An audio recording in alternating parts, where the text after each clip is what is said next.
Bonjour, aujourd'hui on va installer VMware Fusion. Si je n'ai pas précisé sur Mac dans le titre, c'est pour inviter les utilisateurs de Windows ou de Linux à regarder au moins l'introduction de la vidéo.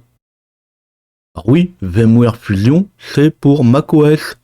C'est encore et surtout un prétexte. VMware Fusion n'est rien d'autre qu'un programme comme les autres.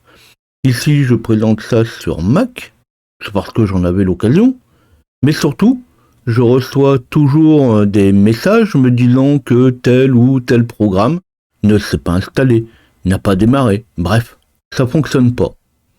Et c'est pour ça que je n'ai pas parlé de Mac, Linux ou Windows dans le titre, car ça concerne tout le monde. Je fais toujours la démo et vous voyez bien que ça marche. Alors j'ai pas dit non plus que ça marchait toujours du premier coup. Il m'arrive d'être sur un système pendant plus d'un mois avant d'arriver à l'installer. Pour mes vidéos, bien sûr, il faut que ça marche. Oui, une fois que j'ai fait les différents essais, que j'ai tout préparé, ça marche toujours. Souvent, c'est juste une histoire de détails. Un nom, une machine avec un tiret, avec un espace, une machine clonée. Et c'est ce fameux détail qui, pour vous, ça ne marche pas. Windows, Linux ou Mac, c'est exactement pareil. Oui, on va voir comment installer VMware sur Mac. Ce qui sera intéressant encore une fois, ce sont les explications qui vont autour, les points clés, les vérifications à effectuer pour mettre tous les atouts de son côté, pour que ça fonctionne. Sinon, j'ai déjà montré comment installer VirtualBox sur macOS. Et bien là c'est pareil, c'est juste un autre package. La chaîne traite tout un tas de sujets. Pensez à vous abonner à la chaîne et activer la cloche pour recevoir les notifications de mes nouvelles vidéos. Pour me retrouver, vous pouvez aussi taper LJP Info dans votre navigateur web.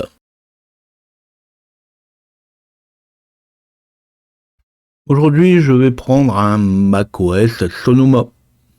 J'ai fait la mise à jour récemment, alors autant en profiter.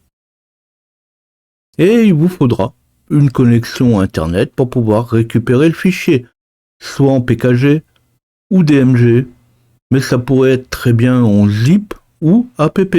Alors attention quand même, l'installation pourra un peu varier suivant le type de fichier que vous allez prendre. Un zip, donc un fichier compressé, eh bien il faudra le décompresser avant. C'est évident, mais c'est quand même mieux en le précisant. Sinon, à côté de ça, pas besoin de trop de connaissances supplémentaires. Comme j'ai dit, l'opération est simple, mais c'est surtout le mécanisme qu'il faut le voir ici.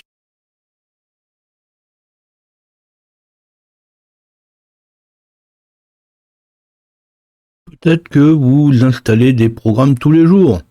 Pour moi, ce n'est pas mon cas.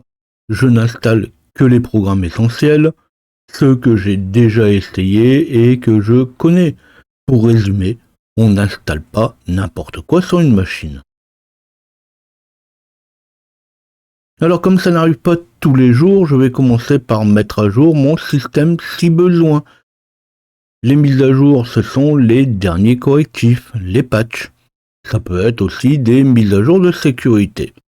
Quand je vais installer mon programme, je mets alors toutes les chances de mon côté pour que ça se déroule bien. Je m'arrange pour ne pas avoir d'erreur. Alors oui, sur Mac, on n'a pas 25 mises à jour tous les jours, mais comme dans ce cas on regarde que tous les 36 mois, eh bien c'est l'occasion d'y penser. Alors bien sûr, sans trop grande surprise, ici, j'ai pas de mise à jour, mais sur Windows, Linux ou tout ce qu'on voudra, c'est quand même bien de vérifier avant.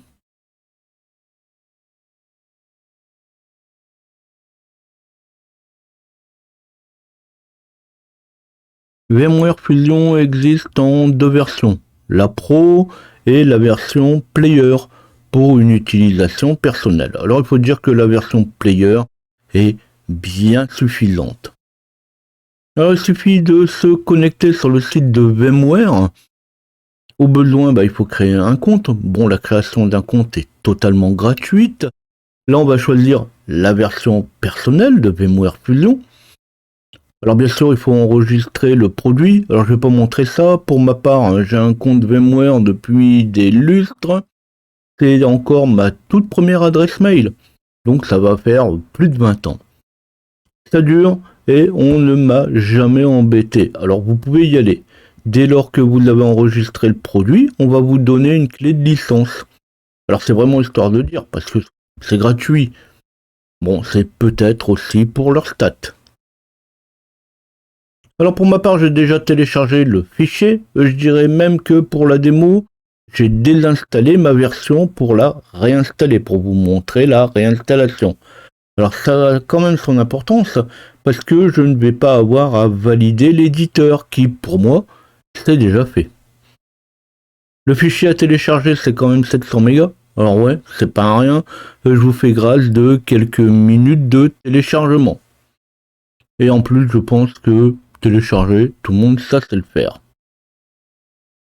Alors ma petite remarque au passage, comme pour tout logiciel, on prend celui qu'on trouve chez l'éditeur. Alors bien sûr, VMware Fusion, vous allez pouvoir le télécharger à d'autres endroits, mais en prenant celui de l'éditeur, on est sûr de ne pas avoir 50 trucs indésirables en plus. Alors ça aussi, je le répète quand même assez souvent. Et puis aussi, on prend la version qui correspond. Alors j'exagère un peu, mais si vous prenez une version pour Windows, ça va pas marcher sur Mac. De la même manière que si vous prenez la version Linux. On prend donc la version qui correspond à la version de macOS, au processeur. Ça arrive aussi que certains programmes sont liés au type de processeur. Donc bien sûr, on prend celui qui correspond aussi au processeur si ça se présente. Alors ça aussi c'est évident, mais je vois passer tellement de questions que ça commence par là.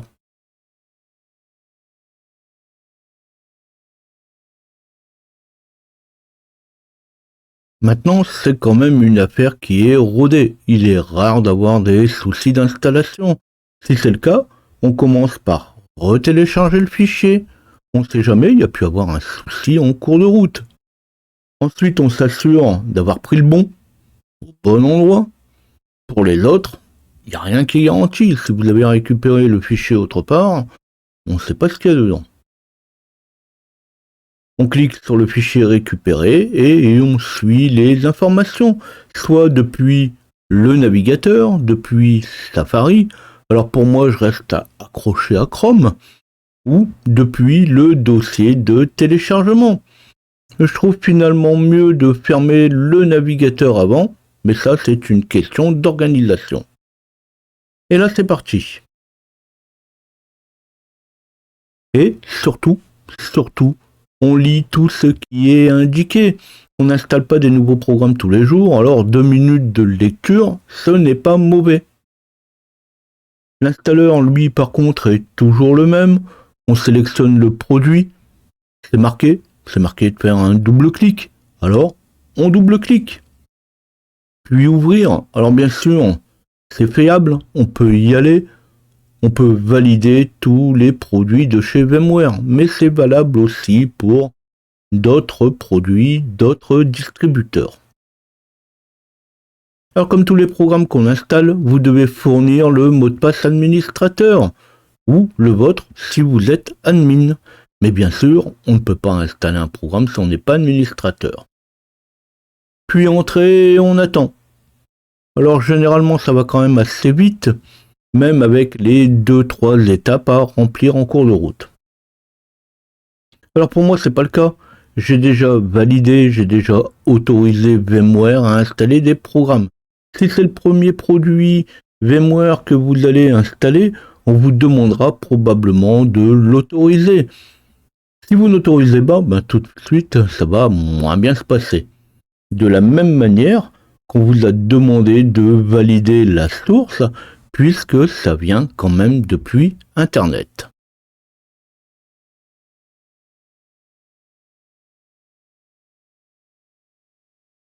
Quand c'est fini, on va vous demander alors de sélectionner la source d'installation. Alors non, ça n'a plus de rapport avec l'installation. On vous parle d'une machine virtuelle. Alors pour ma part, je ne fais qu'une chose à la fois. Attention quand même, maintenant on est dans le programme. Ici on vous demande de créer une nouvelle machine virtuelle. Ça n'a aucun rapport donc avec l'installation. Donc en fait l'installation c'est fini. Je reviendrai juste après dessus.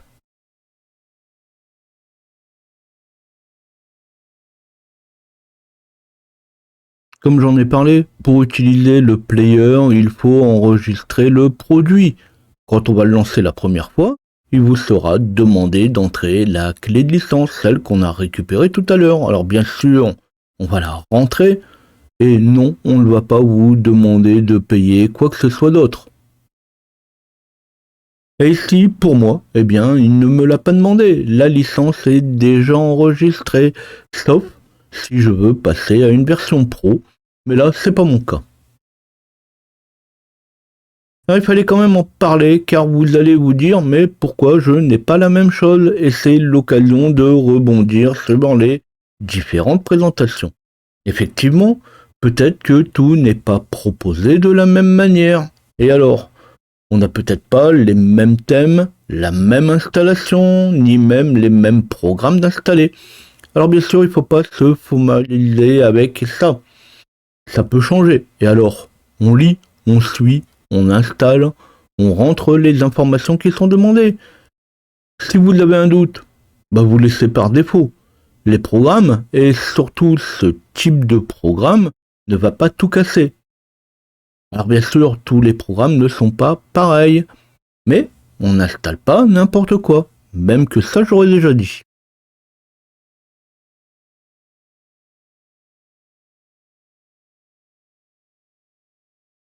Alors normalement à ce stade, ici, je n'ai plus qu'à me lancer, je pourrais déjà créer une machine.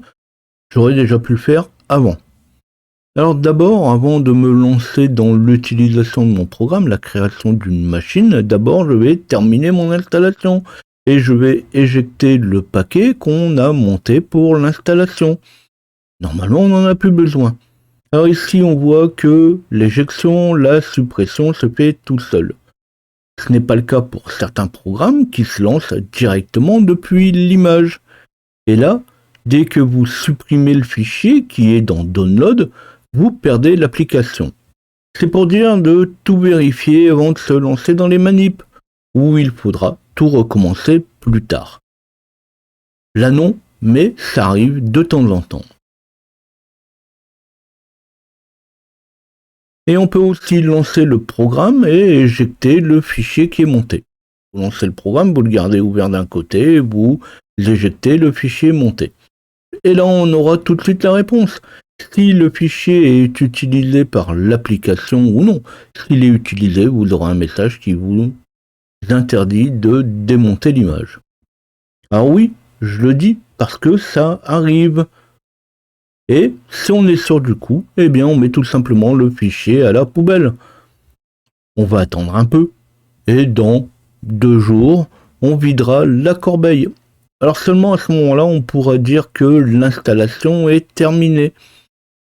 Et ensuite, il ne restera plus qu'à tester le programme.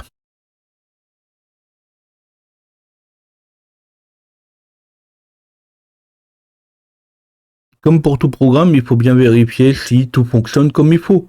Donc je vais me rendre dans le lanceur d'application, je vais aller chercher VMware et je vais le lancer.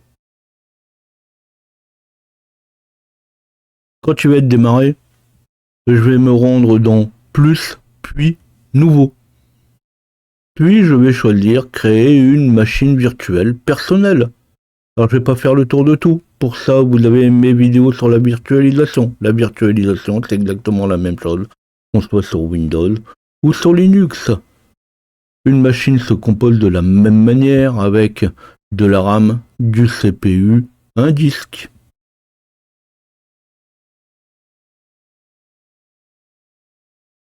Alors là, l'objectif est juste de voir comment créer ma première machine et voir si le programme fonctionne. Donc je vais pas m'embêter, je vais cliquer sur continuer, continuer, continuer, enregistrer et j'ai une machine. Alors bien sûr là je l'ai fait sans rien chercher de spécifique. Plus loin, de toute façon, ça va être de l'utilisation du système. Là aussi, j'ai déjà fait beaucoup de vidéos sur le sujet.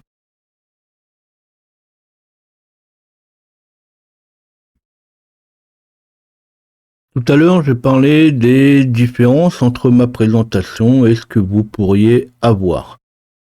Si vous avez déjà installé et utilisé VirtualBox, vous allez voir que VirtualBox, sur Linux, Windows ou Mac, c'est totalement pareil.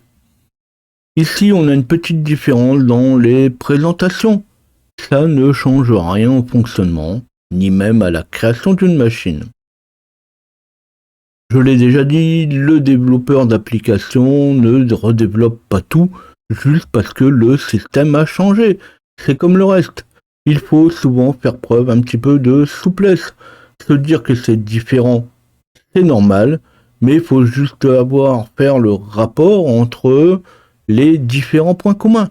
Un système de virtualisation, de toute façon, vous n'allez pas faire du traitement de texte avec. Donc globalement, ça revient toujours un petit peu à la même chose. Alors vraiment rien de compliqué ici. Ce sont comme toujours toutes les informations qui vont autour, la méthode, les moyens qui font tout. Ce qu'on a vu là pour un programme pourra être utilisé pour n'importe quel autre programme. Si ce n'est pas le cas, c'est que vous n'avez pas totalement fait attention à mes remarques. Vous êtes resté jusqu'ici, ça ne doit pas vous concerner. Si ça vous a plu, si vous avez tout ce qu'il vous faut pour pouvoir installer tous les programmes comme vous voulez, dans ce cas, vous pensez à liker. De la virtualisation sur Mac ou sur Windows ou même Linux, c'est la même chose. Alors je n'y reviendrai probablement pas. Posez quand même vos questions, laissez vos remarques ou vos idées. Je l'ai dit récemment, j'ai un Mac sous la main, alors ça va être l'occasion d'y revenir. Alors à bientôt.